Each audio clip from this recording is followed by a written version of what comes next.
Hello and welcome to today's edition of the program Newsroom series covering Nigeria's Northeast. I am Bukola Koka. First, the top stories. We begin in Lagos State, where the Fire and Rescue Service has successfully contained the fire that broke out at the Ebutero market near the police station adjacent to Carter Bridge, Lagos Island, in the early hours of today, Saturday, November the 30th, 2024. The fire, which raged overnight, was prevented from spreading beyond its point of origin as a result of the swift response of Lagos firefighters from the Ebute-Elefun, Dolphin, Sarigomu and Alausa stations. Their effective management of the situation reportedly minimized further damage. While the fire has been extinguished, it resulted in the loss of several lock-up shops within the bungalow structures that trade in various tools and kitchenware. As the operation winds down with mop-up exercise, an enumeration is ongoing to determine the number of shops affected and the estimated value of the losses incurred, and also an investigation to determine the exact cause of the fire is being carried out. Fortunately, no casualties have been reported from the incident. And in Kogi State, the government says it is deeply saddened and shocked by the tragic boat accident that occurred in Ebe village near Niger State during the early hours of Thursday, November the 28th, 2024. According to the state government, it received reports that a boat transporting passengers from Ebe to Kacha Market capsized near Patadambo, resulting in significant casualties.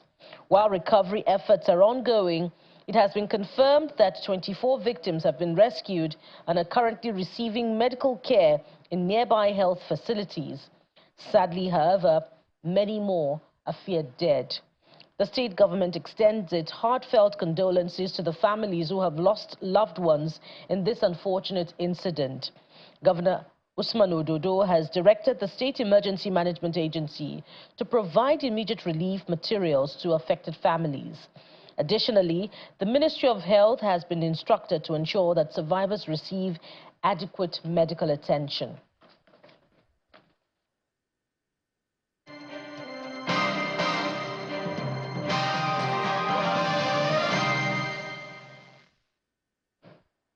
In what appears the ideal for a productive partnership between states and local governments, the Gombe state government says it has upscaled infrastructural development and, by extension, human capital development across all 114 wards in the 11 local governments through joint financing of projects.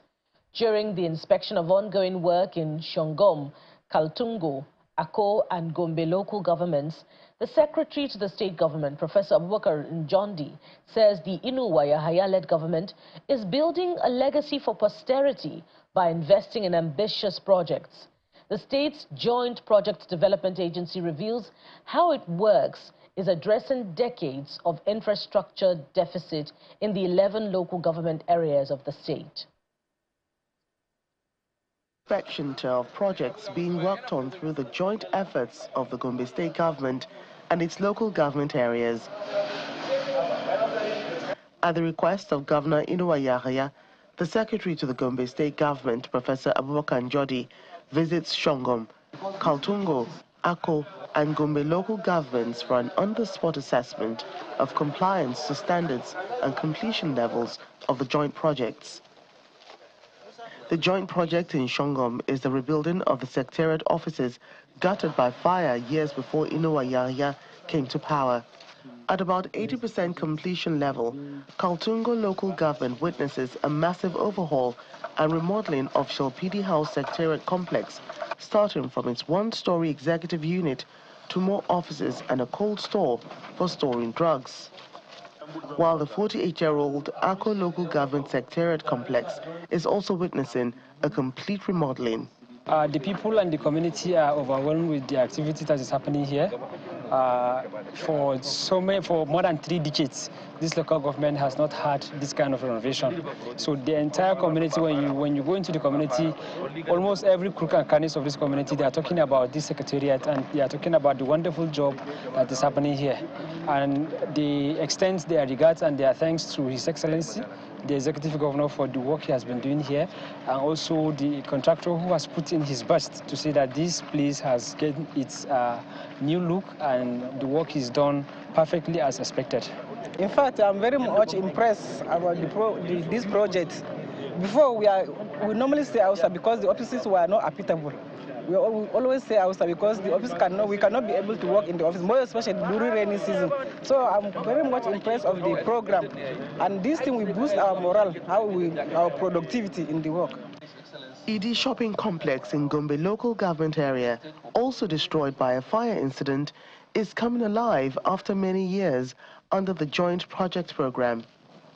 The Gombe local government chairman says the joint project initiative does not erode local government autonomy but provides synergy for rapid development. There are needs for the government from time to time. This is not new or peculiar to Gombe State. When you go to Abuja, you see Abuja Municipal Area Council. When you go to Kano, you see Kano Municipal Area Council. So it's for developmental purposes. It has nothing to do with territorial adjustments. What is important is that the bill is clearly saying that you need to undergo certain rules and regulations, get clarity and permission, certifications before you undertake any development within the area that has been now marked as part of the municipal area of Gombe. As we can see, the project varies because it is the local government that submitted their own priorities project by project. That if you come to a local government, that what do you want the state government to support you in executing? So all the 11 local governments make their submission, and they varies. Like we visited Shongom. When you see Shongom is local government secretariat, Kaltingo is local government secretariat, Gombe is now shopping complex. If you go to Yamal Tudeba, you are going to see that is the Emir's Palace that we are constructing there. So it is what we are constructing now is the needs of all the local government, where the state government is supporting them to achieve it. Seemingly satisfied with the quality and completion levels of inspected projects, Secretary to the State Government is convinced that the handshake between Gombe State and its 11 local government areas is translating Governor Inua Yahya's vision to urbanize the state. What I have seen is what you saw. The most important thing is that we have seen projects conceived, projects that are designed, projects that are ongoing and are going according to specification. In all the projects we have seen, since Shongom, you heard me talk about how impressed I am with the quality of work and the extent of the work. We went to Kaltingo, you saw it. And for each of them, I told them, His Excellency said he wants the project delivered not later than 15th of December. It's because of the passion he has. It's because of his desire that he wants to enter a new year, God's willing, with a new focus on other things. So if he is insisting that we should finish this as early as possible, you can only imagine what is going to happen next year. Officials of the Inua Yahya government are confident that this is yet another incremental step towards democratizing benefits of democracy in every corner of Gombe State. And the Minister of Humanitarian Affairs and Poverty Reduction says the federal government will prioritize the repatriation of refugees and empowerment of victims of Boko Haram insurgency as part of the grand plan to rebuild Borno and all insurgency-ravaged states of the Federation.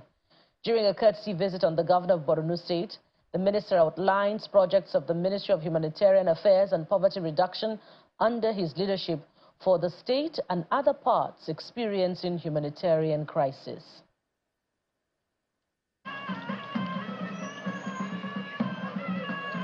It's the first official engagement of the new Minister of Humanitarian Affairs, Nantawe Yewatda, outside Abuja. He is in Maiduguri, the Borno state capital, where he is warmly received by the government and the people with a display of culture. Mr. Yewatda heads to the government house to see Governor Babagana Zulum and the State Council members. Acknowledging the efforts of the state government in addressing the humanitarian crisis confronting Borno, the minister explains how his office intends to synergize with relevant bodies to fast-track the repatriation of refugees as well as the relocation and empowerment of victims of humanitarian crisis. Overall, we're going to work with the state government, not just with IDPs alone, but we want to return also our refugees who are in Chad, who are in Niger, who are in Cameroon, to ensure that they are our brothers and they are part of us, and we know the kind of experience they are having over there. We, in the Ministry of Humanitarian Affairs, want to ensure that we give a human face to these people and ensure that they return back and integrated back to the community and Nigeria as a whole. Professor Zulum thanks his visitor for the kind gesture as he speaks on efforts his administration is making on the issues that touched on, as well as the provision of livelihood for the IDPs. One of our major problems is the management of repentant Boko Haram members. Another problem, as you have said, is the issue of repatriation. We have started, but there is need for us to continue and then close this chapter. So I'm looking forward to work with your agencies in order to do so immediately. Because time is not in our favor. Most importantly, in the next 3-4 months maximum, rainy season will set in some parts of the country, especially along the Cameroon axis. So we need to bring them back home. He then proceeds to inspect the federal government's programs under his ministry. First, he visits 150 hectares of farmland being cultivated by victims of Boko Haram insurgency. After traveling over 20 kilometers into the bush, the minister arrives at the settlement where farmers harvest produce under the supervision of security personnel. He is briefed by heads of agencies under his ministry before making his own on-the-spot observation. The minister then travels another 30 kilometers into a settlement in Kanduga local government area where he distributed food items to vulnerable persons.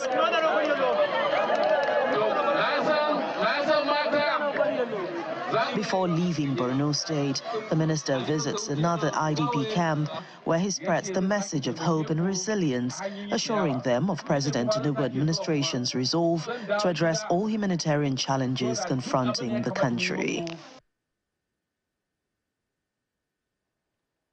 More on development. In an effort to minimize neonatal deaths, the United Nations Children Fund, UNICEF, has handed over an oxygen plant to the Yobe state government, which has the capacity of supplying 720,000 liters of oxygen per day.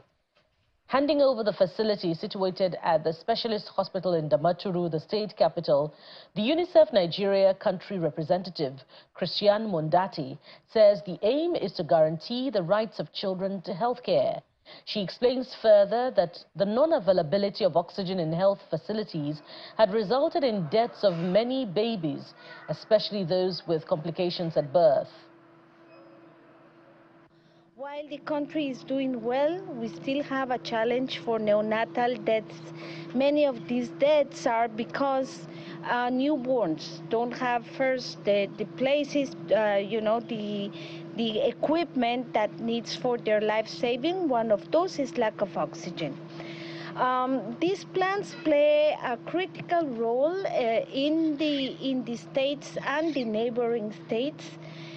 So we are not planning to have 36 plants, one per state, but fewer plants. And some states are already in conversations to help each other. This one has a capacity to deliver 720,000 liters per day. And the State Commissioner for Health, Dr. Lawan Gana, who represented Governor May Malabuni at the handing over ceremony, applauds UNICEF for the gesture, which, according to him, will complement government's healthcare delivery effort. I am really, really happy to know that the government, the state government, is taking full accountability for its maintenance. As with the other plans. Welcome back. In Yobe State still, the government has flagged off the second round of the 2024 Maternal, Newborn and Child Health Week, targeting 90% of its population. The exercise is aimed at reducing the cost on 9 interventions in its healthcare facilities to allow residents access services across the 356 facilities. The State Commissioner for Health, Dr. Mohammed Gana, made the disclosure during the flag-off of the week at the Nayi Nawa Primary Healthcare Center in Damaturu, the state capital.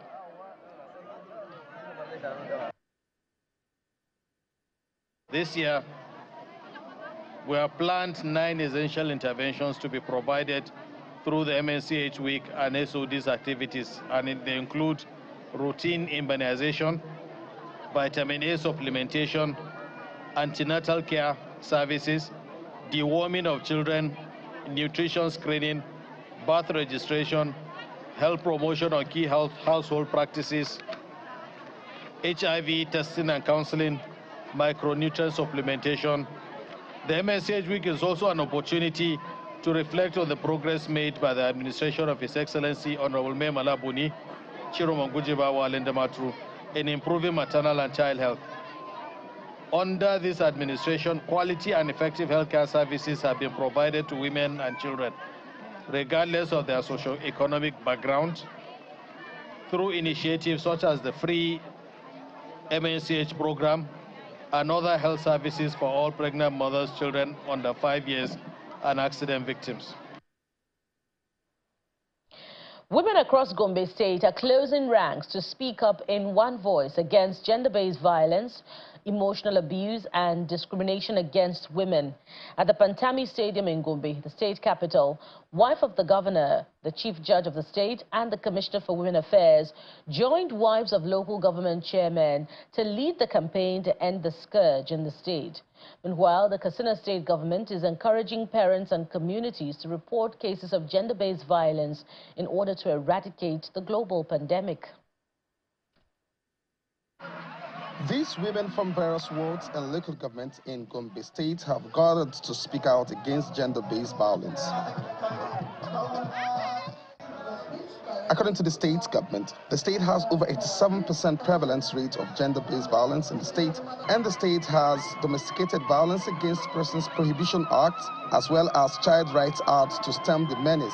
The state government decision to flag off this campaign is a significant step in the right direction towards addressing the critical issues that involve a multifaceted approach, which are as follows. 1. Collaboration with local and international stakeholders to enhance DBD coordination platforms and response mechanisms, ensuring a unified and effective approach. We are collaborating with press, judiciary, to the council chairman, to go sensitize our community, our people to know that this law has been passed. Don't keep quiet. Report it properly. The police too, we have listened to them. That when the perpetrators are being handled, when you shame and name them, definitely they'll stop. Meanwhile, as part of activities to mark the 16 days of activism against gender-based violence, the Katsina state government is encouraging more openness in handling the issue. As a ministry, we do remain committed to empowering communities, like I said, through education, sensitization campaigns, and programs to support survivors. From counseling to economic empowerment and giving them the opportunity to rise above the cultural stigmatization of being a victim of violence or sexual abuse. The state government is planning increased sensitization while providing a toll-free line for victims to report such cases and receive confidential support.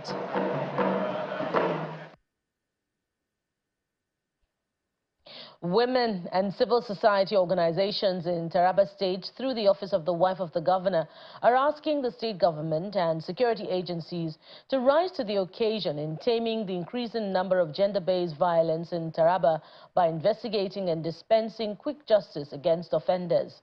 The women, at a peaceful protest to mark this year's 16 days of activism against GBV, say Taraba State is a red zone for gender-based violence, and it is underreported due to the fear of stigmatization and the difficulty in accessing justice.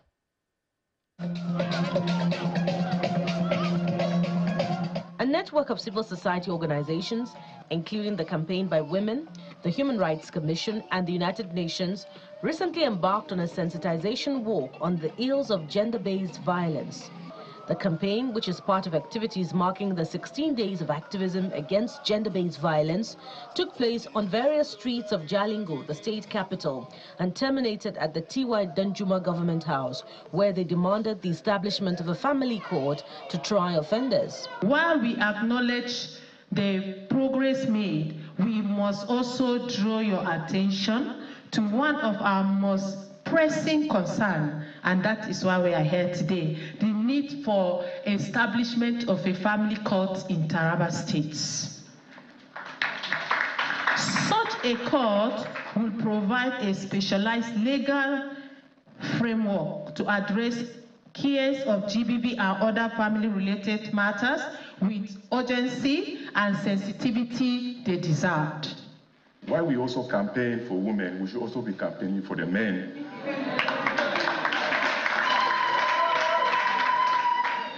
Because most of us, the men, are dying silently, Your Excellency. So we are hoping that the state government in due course will come or put forth laws and policies that will also take care of the men, not only the women alone. Receiving the campaigners, Governor Agbu Kefas, who is represented by his deputy, says his administration will continue to champion the cause for a violence-free society in Taraba State through policies such as free education that will ensure equity. Honorable Commissioner has said it all about the effort of this government in trying to see that every family lives a reasonable and comfortable life. And we are actually going to improve on what we have done so far. The campaign drive also presents an opportunity for the presentation of a progress report on SGBV cases. And we've noticed that gender-based violence has reduced. Last year it was on the high rates, but this year it has reduced drastically.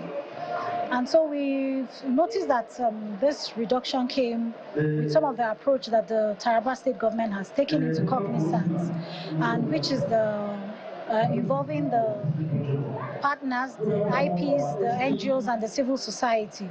This is as the Taraba State Council for the Ministry of Justice reports on the significant reduction in the number of rape cases recorded in 2024.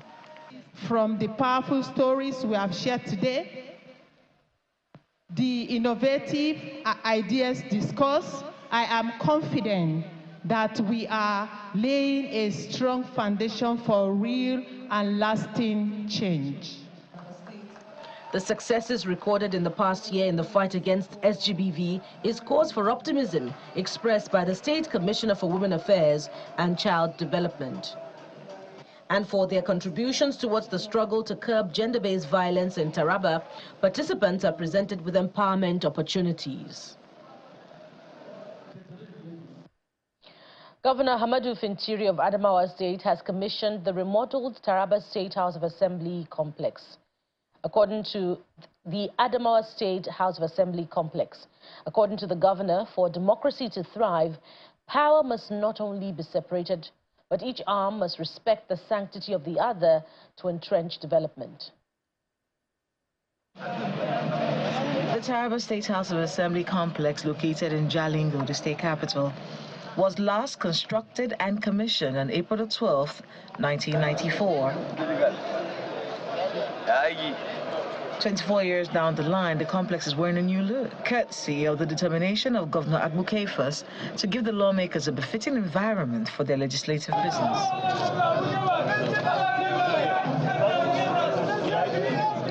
Governor Kefas is joined by dignitaries, including Governor Amadou Fintiri of Adamawa State. Some members of the State Assembly and State Executive Council have converged to witness the commissioning of the remodeled complex. It is a thing of joy and statement of fact that the legislative arm of government in Taraba State has never had it so good like this until your assumption into office. We are grateful, sir. I want to assure you that remodeling and commissioning this edifice today is celebrating democracy. Why did I say that it is celebrating democracy? It is because the houses of assembly or legislature is the only difference between democratic rule and democracy. The complex is considered an edifice that represents unity, democracy, and leadership with purpose. We are both propelled by the common anger to change the fortune of our people and the development narrative of our respective states. Beyond the anger and the vision, the courage and the energy which Governor Kefas has in reckless abundance, thus, anytime the choice is where will I like to be for a cause so good as this, if it isn't Adamawa, it will certainly be Taraba. Governor Fintiri is a special guest of honor, and he believes that for democracy to thrive, but each arm must respect the sanctity of the other. Governor Fintiri leads the commissioning of the complex.